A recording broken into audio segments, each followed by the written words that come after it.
Purdy on the Montreal Canadiens to win the game. Let's bring in Mick Aussie right now. Mick, good to see you. How you doing tonight? Yeah, great, mate. Looking forward to Christmas. And, Joe Madden, you got to get her to send you one of her pavlovas. A pavlova's this Aussie dish. She was saying how she's really good at making them. So that got me a little excited this week, mate. Well, with the caramel and all that type stuff? What is it? What's pavlova? Oh, it's like a cake with cream and strawberries, but the cake is like a chewy, crunchy thing, and you got to get it just right. But she reckons she's really good at making them. But it's an Aussie and a New Zealand traditional dish. Unbelievable, mate. Even probably as good as those Purdy chocolates, Cam. They were amazing chocolates. He's doing well. He might be MVP, and his chocolates are kicking butt. The quality chocolate mix. So, what do you, Mick? What's the Australian? What do you do? Like, what do people do? Can't be turkeys. What do you guys eat in Australia for on Christmas Day? Oh, yeah, you got your turkey, but I don't like turkey. It's too dry, so you got chicken, turkey, ham, lots of beer because it's hot. It's often hot in Australia. So that's right. So it's summertime, right? Christmas is in the summer. Christmas piss up in Australia. That's the best. Let's get loaded. That's great. I'll tell you one thing, though. It's hard. It's not the same. It just isn't. You could put up all the lights, and right outside my window, there's a million Christmas lights and stuff for like all the businesses and like this mall, like on top. I got Christmas lights like everywhere, like condos around me. There's lights everywhere. Doesn't feel like Christmas, Mick. It's not cold out. It's nice out. There's no snow. It's like seriously, I'm walking around in like a hoodie and stuff, and I'm not even really cold. And it was the same thing when I lived in LA. You can put up all the trees and Santa Clauses you want in malls and stuff. It doesn't feel like Christmas. You're in a winter wonderland. Like, is there snow on the ground in Edmonton? I assume. Oh, God. It's unbelievable how warm it's been here. There's a little bit of snow, but today it was like +5. For the past month, it's hardly been cold. It's been absolutely crazy. And you know, I'm round and about driving, being Santa Claus this time of year. It's craziness, mate. But what I miss about Australia mostly is because it's the summertime, there's 6 weeks of parties beforehand, and Christmas Eve is really 6 weeks of parties.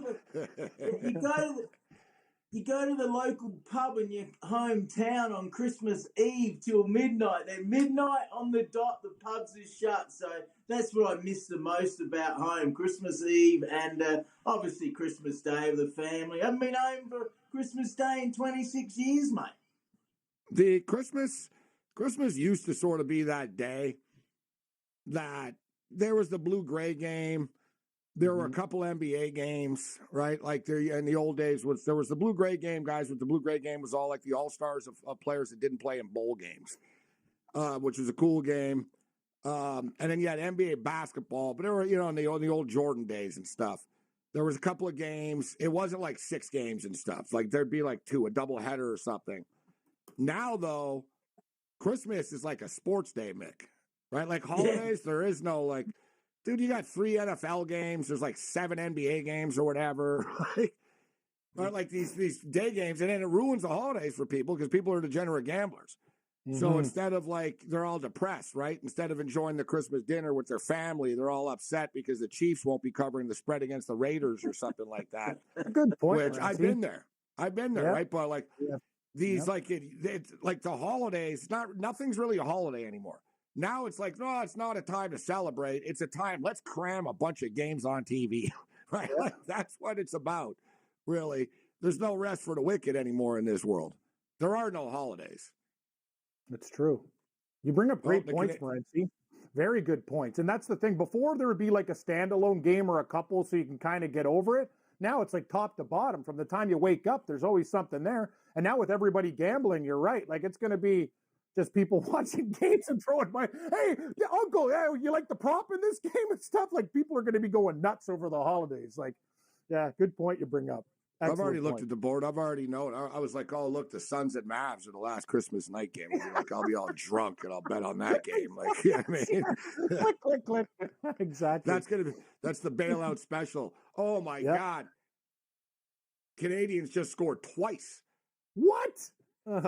Wow. There goes my 7.5. Well, it's 5-2 right now, but yeah, they're up 5-2. They're running away with the game. They're running away with the game. They might not pull the goalie though. At 5-2, Chicago might tap out. You might get there by the hook. If it was 4-2 and you had the 6.5, then you got problems. But I think you'll be all right. 6 minutes left now, too, or just around 6 minutes left, so they won't be in a hurry. Big win for the Oilers tonight, Mick. I was wrong. I like the Rangers tonight. Big win for the Oilers tonight. Yeah, I was just watching it. They were down 1-0, and they scored 4 goals pretty quickly. So they definitely have the firepower, but their defense I still worry about. Bouchard's got a great shot, but he's not great defensively. He'll be up for a contract, so maybe they might not want to pay him what he's worth. But yeah, they got some firepower when they get moving, absolutely. So good to see, but they're streaky, mate. Lots of wins, lots of losses. It's craziness with the Oilers. All right, let's get to your Denver Broncos, Mick. So Christmas Eve night, the Sunday nighter. I don't know why they're doing this, man. Like, why is this a Sunday nighter? But it is what it is. The New England Patriots get 7 points against the Denver Broncos. Broncos coming off that loss last Saturday, so they're going back to back they're going back to back here with these primetime games. What do you think of this game, Mick? Do you trust the Broncos to pace the Pats? Well, first of all, I think that the Broncos didn't play bad last week. The Detroit Lions were just absolutely on fire, and Cam got that right. He said they'd win big. They were amazing. Now, the Patriots, will they score? I like the under in this game. And I tell you what, I hope Nathan Rourke doesn't get in for the Patriots tomorrow because I want him to do well, the former BC Lion traded to the Patriots. I think it'll be under. I think the Broncos will win by about 7. It'll probably be a push or something like that. Love the way Sean Payton ripped into Russell Wilson. Russell Wilson's calmed down. He's just one of the boys again, not his own office. Do like the Broncos to win. Couple of injuries, but low scoring. Patriots probably won't score much, I wouldn't think. They got a good defense, though. We know that. I don't really trust the Broncos laying 7, but I don't trust the Patriots either. But you raise good points, Mick. So what do you like, Mick, this week? What's the sheet say? What's the Christmas gifts? You got some early gifts for people. What's the Christmas algorithm from the engineer got here, Mick? What do you got for us? All right, here we go. My pick 6. I like the Colts on the plus, and I actually like them to win. I know the Falcons are okay at home, but I think the Colts are on a bit of a roll. So Colts on the plus. I like your Bills to absolutely destroy those Surfers, Chargers. They'll just be worried about hanging down the beach. That is so funny what's happened to the Chargers. Love it. Bills are on fire.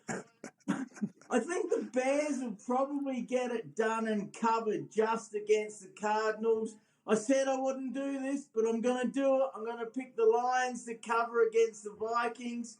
And I like the Broncos Pats under, and I think the 49ers will win and probably cover that 5 points. Some people are a bit scared, but when the 49ers are on fire, they are amazing. The Ravens got to travel out west. I don't know. I'm not that keen on the Ravens. I know they're good, but there's my pick 6. And I had my worst week ever last week, 2 and 3 in a push. So I got to admit when I go a bit rough, but doing okay, mate. So looking at the Christmas Day triple header. So there's a triple header. As I stated, the NBA used to own Christmas Day. The NFL said, no, not anymore. We're just gonna push you aside here. The NBA still does their thing. But you got the Raiders and the Chiefs.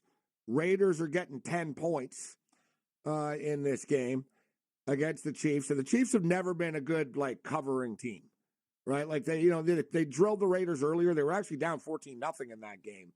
But the Chiefs have not been a good covering type of team, laying points. You got a big double-digit spread there.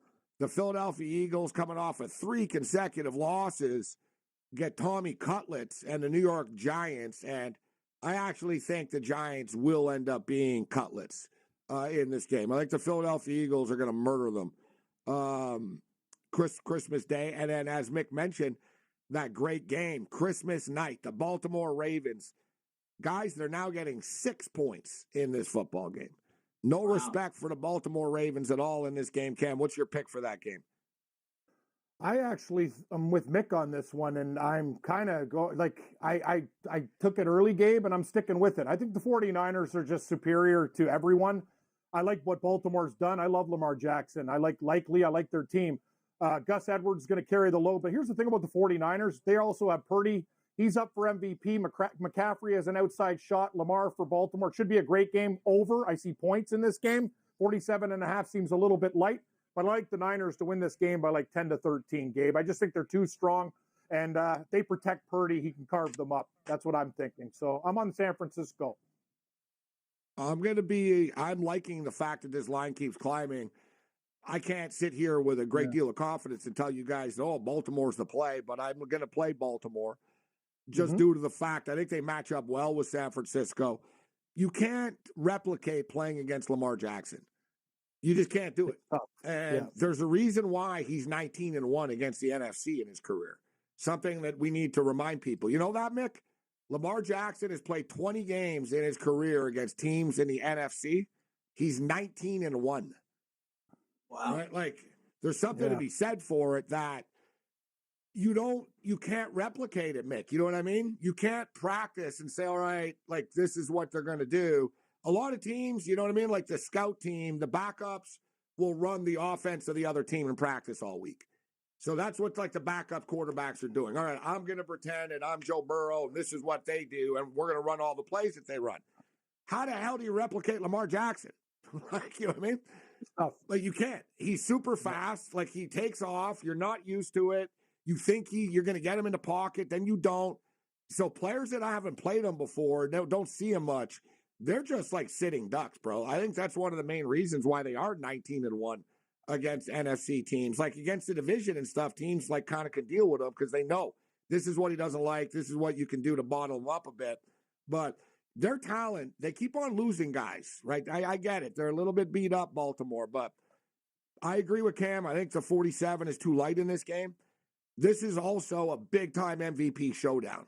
Lamar Jackson wins this football game. He's probably going to win the MVP. Brock Purdy wins this football game. He's definitely winning the MVP.